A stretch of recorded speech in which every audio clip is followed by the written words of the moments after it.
my favorite setup. It's a carrot stick, 7-foot medium action with the Pro Qualifier reel.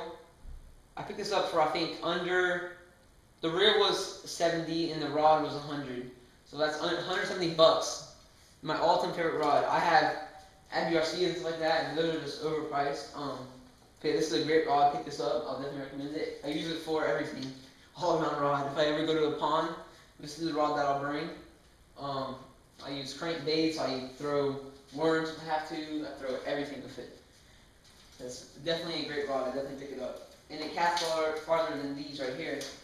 The Abbey Garcia Revo SXs, it casts farther than these with the carbon light. I have the Abbey Garcia carbon light rod, and the rod 7-foot, and it casts farther. It feels better, better action, better everything. I just like it all better. But this is also a good rod. I mean, I wouldn't doubt you, but it's pretty pricey. I mean, 300 bucks for a rod and reel is kind of getting up there, you know. But yeah, it's definitely a good rod too, also. And then I have the Revo SX again. Oops, the Revo SX again with the Skeet Reese football jig and big worm rod.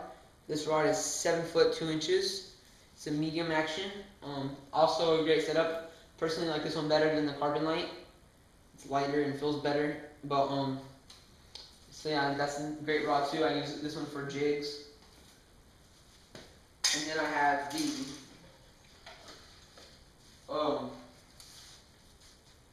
Penn Battle 3000 reel with the Dio Pro Z rod. It's a hold on one second here. It's a medium heavy 7-foot rod. It's a great rod also. I would definitely suggest this. I don't remember how much the reel was. I think it was about 120. It was either 120 or 220, somewhere around there. But the rod I know is 50 bucks. Great setup for cheap. Really nice. If you're looking for a spinning reel and a bait caster, I would get this spinning reel and rod set up with the carrot stick and Pro Qualifier. Great, both great. And then I have the same reel, the Penn Battle 3000 with the Ivy Garcia Veritas. This is a 7-foot rod also, medium heavy. I use this one for worms and zoom trick worms and stuff like that.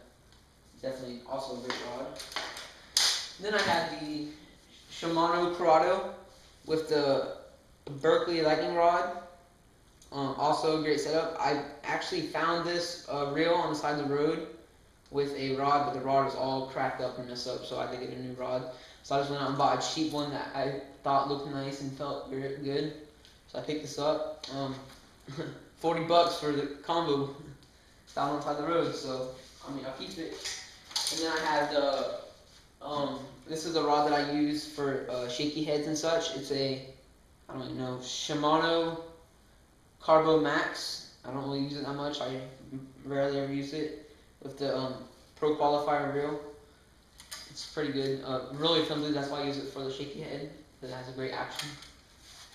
And then I have the old classic Pro Qualifier rod with the Shimano 2000 reel. This is my very first rod and reel setup I ever had. I don't really use it that much anymore. I more save it for like whenever my little cousins come over and they want to go fishing. They're like 5, so I don't want to break my good rods. And then I have this rod that I never even touched in probably the whole last year. It's the, I don't even know, it's the, Shimano FX 262A rod with the Shimano F2000 reel. So it's probably like from the 1900s, I don't really know. I found it for my stepdad. But yeah, I use this for drop shots. I rarely ever use drop shots, and they're a pain in my butt to rig up, so I just keep one rigged if I ever think I'm going to use it one day. So I have that for that. And then, it looks like all of them. So yeah, thanks guys for watching. Subscribe, comment, and like. Definitely pick up a carrot stick with the Pro Qualifier. Great reel. Alright guys, I'll get back to you soon. Thanks.